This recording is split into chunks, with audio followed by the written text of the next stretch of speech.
When I saw this situation, my heart sank. My mother works in an office, so I've known what it's like since childhood. This isn't just content for the sake of use, it's a story from real life. Everything you hear here is so that someone can recognize themselves and not repeat the mistakes of others.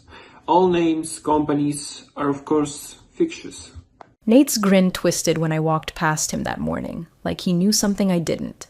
That alone should have set off alarm bells. But I was already late for a deployment call with Homeland Security, and when you're running point on a $48 million contract, you don't pause for smirking frat boys and loafers. Still, I clocked it.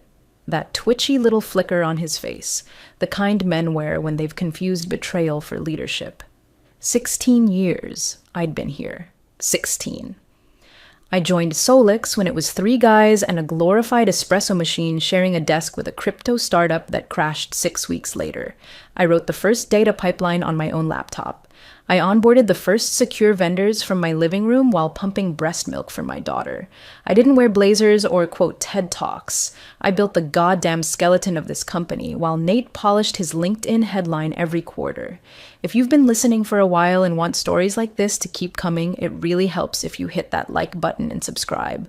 97% of people never do, but it's what keeps this whole thing running. So thank you, for real. Anyway, I didn't start this story to brag. I'm not good at bragging. I'm good at remembering. Like remembering how, in 2011, Nate nearly wrote me out of the equity agreement after our first seed round. Said I was too infrastructure heavy to justify C-suite voting rights. I didn't fight back then. I drafted Clause 18C instead. Quietly. No one noticed. Not even our lawyers, who were too busy playing footsie with the lead investor. Clause 18C: executive equity accelerates at full valuation if any material change in role, authority, or direct reports is imposed without mutual agreement. That clause was my parachute, my sword, and my insurance policy rolled into one clean sentence, and Nate had just yanked the ripcord without realizing it. But let's rewind just a little, before the clause was triggered, before Chase, before the memo. It started 2 weeks ago. Nate strolled into my office with a mug that said "Hustle Harder," which told me everything I needed to know about how this conversation was going to go. "We're thinking about modernizing ops leadership," he said, in that chirpy way that sounds like he's reading off a motivational poster. "Strategic realignment, streamlined structures." I blinked at him. "You want me to write my own off-boarding plan?" He laughed like I was joking. I wasn't. No, he said. "Just a transition memo, best practices, where the keys are buried, who handles renewals, what tools we use for deployment oversight, that kind of thing. The kind of thing only someone in full operational control would know." I told him I'd have it by Friday. Then I spent 3 hours reviewing my original employment agreement, which I'd printed out and stored in a fireproof box next to my daughter's birth certificate. Clause 18C stared back at me like a loaded gun with the safety off. I drafted the memo. I included every access point, every renewal schedule, every clause and vendor note. Then I added something extra, a little section I labeled Provisional Authority Dependencies, with just enough ambiguity to make a first-year lawyer twitch. Before sending it, I forwarded a PDF to myself. Then I hit send. They thought they were setting the stage for a polite exit. I was setting the tripwire. Nate didn't say the words out loud, not at first. That would have taken guts. Instead, he floated them in polite boardroom nonsense, dropping phrases like succession pipeline and next-gen alignment like they were harmless. We were in the middle of prepping for the federal rollout, so I chalked it up to his usual caffeine-fueled delusions of grandeur. But then, quietly, a calendar invite landed in my inbox titled Transition Memo, Ops Ownership. I opened it. Then stared at it for a solid minute, just breathing through the implications. It was addressed only to me. No CC, no witness. Just one line in the body. "Hi, can you outline everything you handle on the operations and infrastructure side? Full stack, all vendors, active contracts, renewal cliffs, compliance triggers, and where the credentials sit. Trying to map the landscape." Trying to map the landscape. The way you map a body before the autopsy, I replied. "Sure, I'll put it together." But in the background, I started gathering receipts. 16 years of receipts, vendor onboarding timestamps, multi-factor admin setups, certificate renewals. I had a master spreadsheet called Pulse, and they didn't even know it existed. I updated it obsessively every month. It wasn't a control thing. It was survival. Nate thought he was doing quiet succession. What he was actually doing was stepping into a minefield I'd rigged after our first acquisition back in 2011, when the same investors who praised my risk logs tried to edge me out before Series B. That's when I started writing contracts like they were grenades. You don't win wars with feelings, you win them with fine print. Clause 18C wasn't a bluff. It was buried in the second addendum to my executive agreement, right under a paragraph about vesting resets. I'd slipped it in when legal was too distracted redlining Nate's founder clause. The language was surgical. Full value acceleration triggered by any material change in authority, reporting lines, or role not explicitly agreed to in writing. I read that clause 3 times, then pulled the signed version out of my archive and emailed a clean copy to myself. Time-stamped. Then I made sure it was printed and stored in my home safe, behind my daughter's old science fair trophies. When I drafted the memo, I made it perfect. Brutally detailed, every asset they didn't understand, every dependency they'd trip over. And at the bottom of page 6, I added one final line. All systems listed require direct executive level override to reset without incident. Translation: fire me and the lights flicker. I hit send, and then I waited, not paranoid, just prepared. Because if Nate was going to feed me to the next golden boy in line, he was going to choke on the paperwork first. It happened in slow motion, but it hit like a car crash. Monday morning, 8:32 a.m., just like clockwork.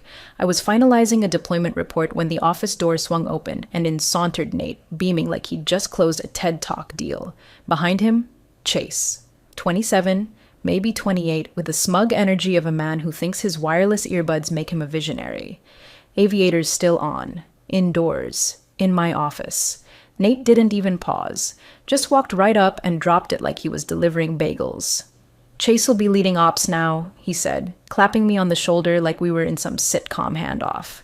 "You'll support him. Maybe stay on as an advisor?" An advisor. To Chase.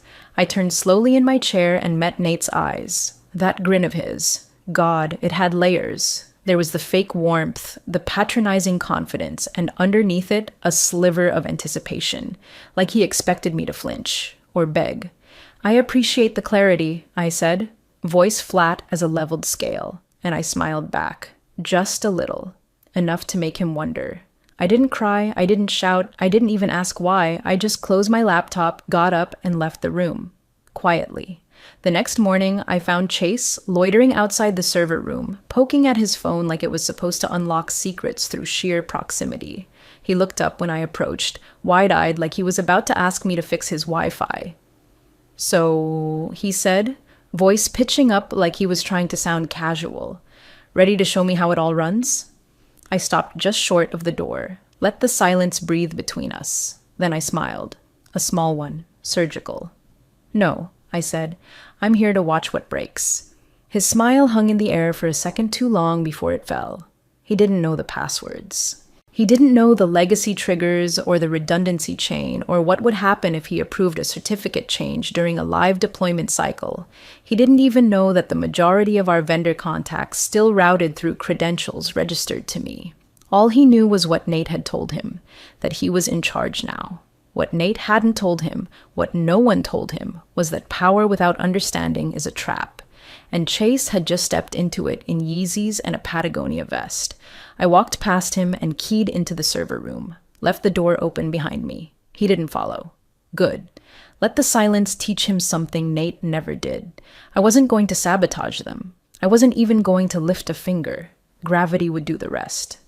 At 1:04 p.m., my attorney handed the envelope to the front desk at Solix HQ, certified, sealed, and time-stamped. Inside, a 4-page notice addressed to Solix's general counsel, outlining a material unilateral role change in violation of my executive agreement. Legalese? Sure, but the kind that sticks like barbed wire when you read it twice. By 1:36, I saw the Slack thread explode. Legal pinged HR, HR pinged Nate. I didn't have access to their full internal channels anymore, but I had eyes in a few places they'd forgotten to scrub. Old threads, archived channels, backdoors no one thought to seal. I didn't respond. I didn't need to. The package my attorney sent was meticulous. First, a printed copy of my signed equity agreement dated 2011 with Nate's initials on every page. Then a summary of Clause 18C highlighted in yellow. Executive equity accelerates at highest recorded valuation if any material change in role, authority, or direct reports is imposed without mutual agreement. Then came the attachments. A PDF of the transition memo request with metadata showing the timestamp and origin. The updated org chart that stripped me of all direct reports. An audio transcription of the Monday morning handoff to Chase. A summary log of my previous duties versus current assigned role.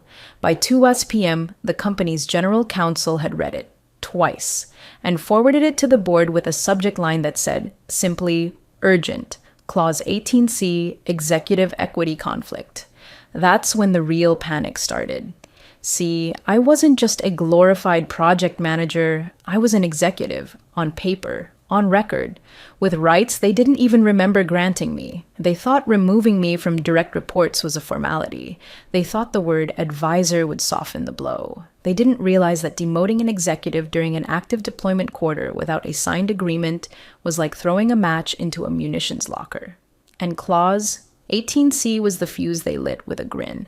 Chase still hadn't figured out why his access was limited. He thought it was a permissions glitch. Nate, meanwhile, had gone from swagger to silence.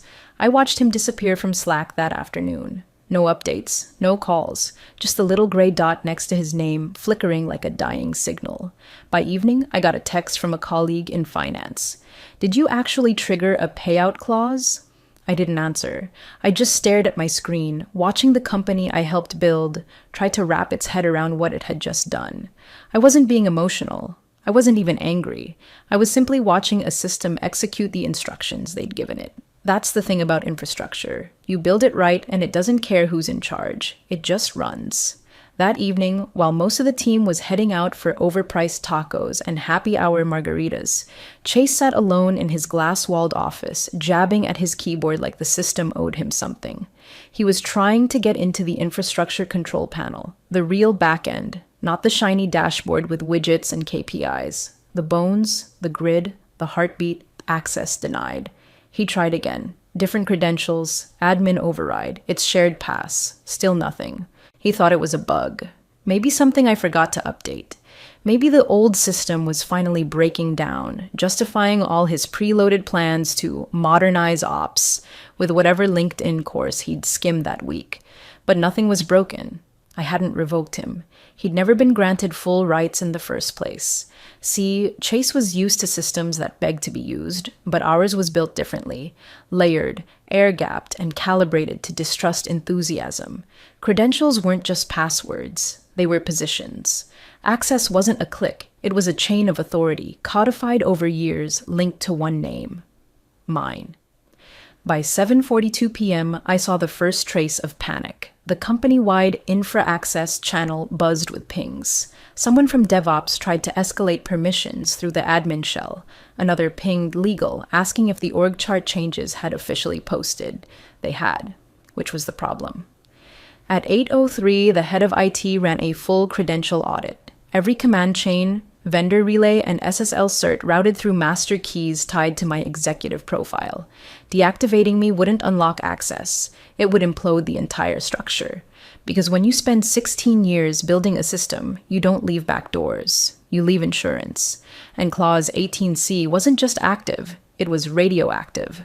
Removing me now would trigger not just acceleration, but liquidation of all remaining Class B shares at full valuation, plus legal penalties for breach of agreement.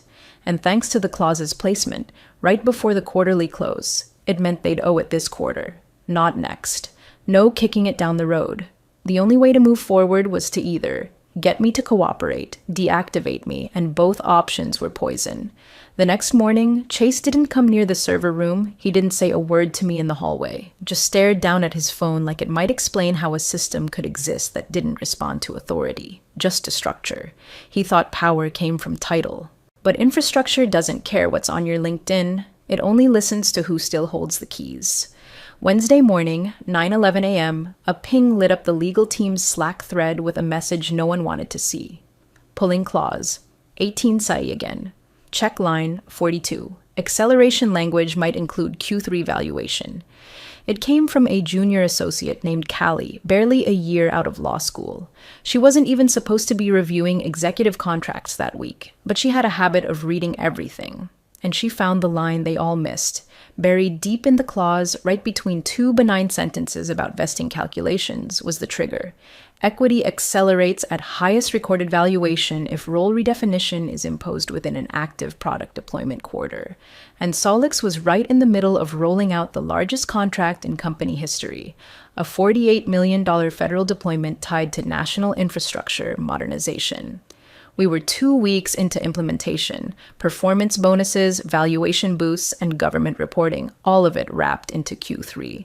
That line turned my exit from a demotion into a detonation. My equity package, once safely nested under Class B deferred shares, had just exploded in value. $14.2 million calculated at the current peak valuation they themselves had trumpeted in board updates and investor memos. And by triggering clause 18C during deployment, they owed it all within 30 calendar days. To me, payable in full. There was no wriggling out, no language about arbitration, no fine print to dilute or defer. They'd built that quarter on my roadmap, on the system I architected, the pipeline I secured, the vendors I held together with 20 years of quiet leverage and duct tape. They tried to strip me out like a loose wire and forgot that I was the power. I wasn't in the loop for the fallout, but someone from finance called a friend of mine that afternoon and asked, off the record, if she thought I'd settle for half. She just laughed. "You don't know her," she said. Chase was still clueless. His biggest concern was that someone had changed the AWS dashboard layout. I heard from one of the engineers that he spent the better part of that day making a slide deck titled Streamlining Legacy Ops, like rebranding the problem might solve it. Nate? He was silent. Radio silent.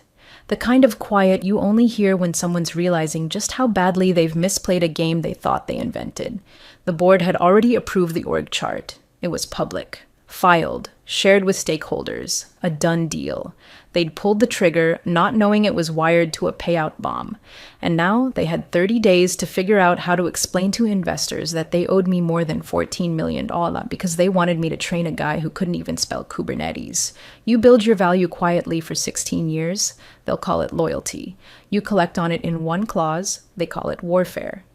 The call came in Thursday morning at 10:17 a.m. I was at home, standing barefoot in the kitchen, scraping burnt oatmeal out of a pot with the back end of a spoon, when my phone buzzed with a number I recognized but hadn't seen in years. Solix's outside counsel, not some junior rep. This was Ellis Hartman himself, the man they called in when lawsuits got real or investors got spooked.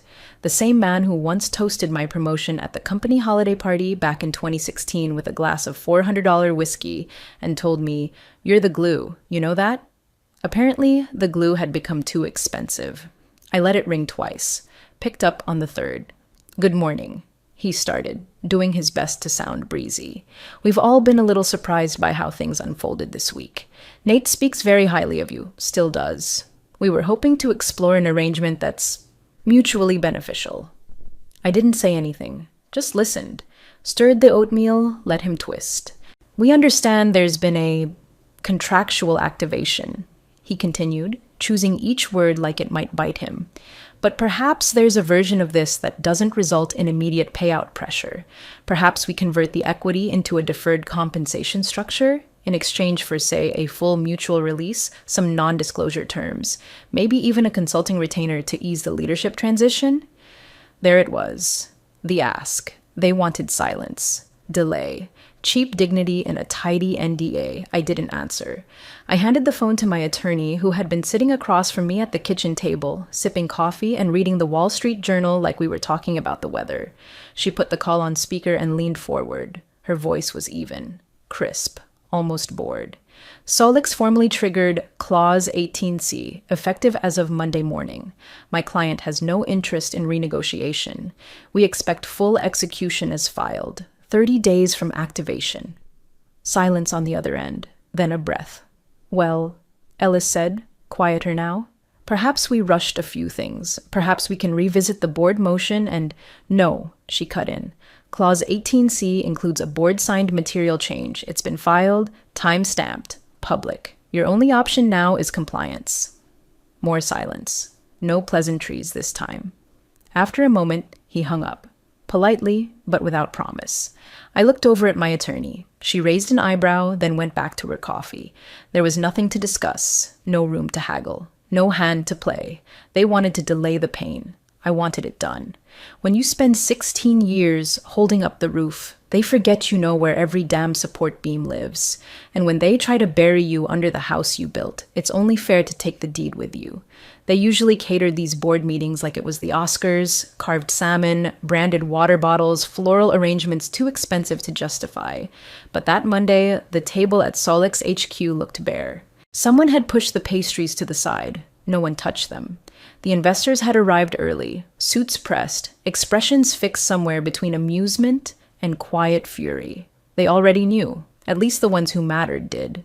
The whispers had started Thursday. By Friday, someone had looped in the Capital Partners, and by Monday, the chair had just one line on her notepad. She didn't waste time. Why wasn't Clause 18C reviewed before you restructured operations? She asked, voice sharp enough to cut glass. The room went dead quiet. I wasn't there, of course not, but two people were, and both of them messaged me within 10 minutes of each other. One was from finance, the other from legal. Neither of them even tried to hide the glee. Apparently, Nate blinked hard, opened his mouth, then closed it. Chase, meanwhile, leaned forward like a kid who'd just heard his name called during roll call. "Wait, what's 18C?" he said. I imagine the pause that followed was long enough to echo. The company's lead counsel didn't answer him. She just reached into her folder, pulled out the printed executive agreement, and slid it across the table to Nate like it was a death certificate. He picked it up, scanned the first few paragraphs, flipped to the middle, slowed down at the highlights. His hand started to shake. No one said a word, not even Chase. Maybe especially not Chase. The chair leaned back, folded her arms. "You signed off on the reorg," she said, tapping her pen against the table. "It's been filed, dated, legally binding. We're now obligated to accelerate the largest executive equity package in this firm's history, in the middle of a cash-tight quarter during a federal deployment window. And you're telling me none of this came up in review?" Nate said something then. No one could quite hear it. The chair didn't care. "This," she said, pointing to the document, "is either gross negligence or willful ignorance. Either way, it's now a $14.2 million mistake." Someone coughed. One of the younger VPs excused himself and didn't come back. And Chase? He finally leaned back in his chair. Real quiet. Real still. Probably wondering how his new title had turned him into the most expensive intern in company history. I heard later that after the meeting, Nate tried to call me. Twice. No voicemail, just a hang-up. And Chase? He apparently asked someone in IT if Clause 18 was something they could patch. "No, sweetie, that's not how this works. You can't patch executive memory. You can't reboot trust. And you sure as hell can't Kroll Placez a signed contract filed with time-stamped supporting evidence and legal teeth sharp enough to bite through the entire third quarter." The golden boy wasn't grinning anymore. He was sinking. And the foundation he stood on? It was mine. It came through on a Thursday. No call, no email heads up, just a silent ping from the bank, an incoming wire transfer flagged as executive equity settlement. I clicked the notification, stared at the numbers, and let the quiet do what it does best. $14.2 million plus $180,000 in late penalties. The memo line read, "As per executive agreement. No congratulations. No note from Nate. No apology. Just cold numbers and digital silence exactly the way I designed it. At Solix, they put out a leadership update that afternoon. It read like every other sanitized corporate communique, polished, vague, and one sentence away from admitting nothing. Chase was being repositioned toward a non-operational strategic focus, which everyone knew meant put out to pasture without a desk. Nate, meanwhile, was stepping back to concentrate on external investor alignment and capital relationships. No one used the word demotion, but everyone knew. And buried in the fine print of the Q3 disclosures, line 7C, sub-bullet 2, just after a blurb about forward-looking statements and liquidity benchmarks, it said, acceleration executed pursuant to Clause 18C, filed and fulfilled. That was it. No headlines, no expose, no public reckoning, but that's the beauty of infrastructure. It doesn't need a spotlight, it just needs to hold. Every tool I built still runs. Every vendor relay I negotiated still hums. The compliance framework I wrote in 2014 is still the backbone of their deployment protocol. They didn't just fire an exec. They built their future on the bones I left behind. And every day, Chase walks into an office wired for a system he doesn't understand, touching tools he didn't earn, performing in a role that doesn't really exist. He won the title, but the machine still listens to the voice that built it. As for me, I didn't splurge, I didn't post. I didn't even tell my daughter, not right away. I just forwarded the confirmation to my lawyer, archived the memo, and finally, logged out of my Solix admin terminal. I'd written the perfect revenge, not out of spite, but out of structure. Not to burn the place down, but to prove I'd been the house all along. Because the thing about foundations, you don't always see them, until the wrong people try to dig you out.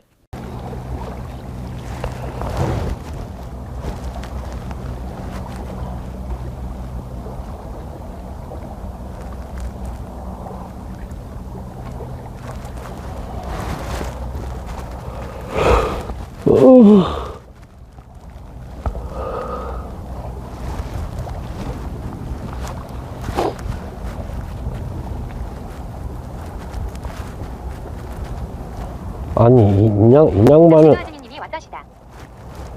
화장실을 따시지. 낚시조 아드님이 화장실 키키키키요. 아니, 이 양반은 김밥 가지러 보내놨더만 화장실로 튀어? 어우, 나는 추워 죽겠는데.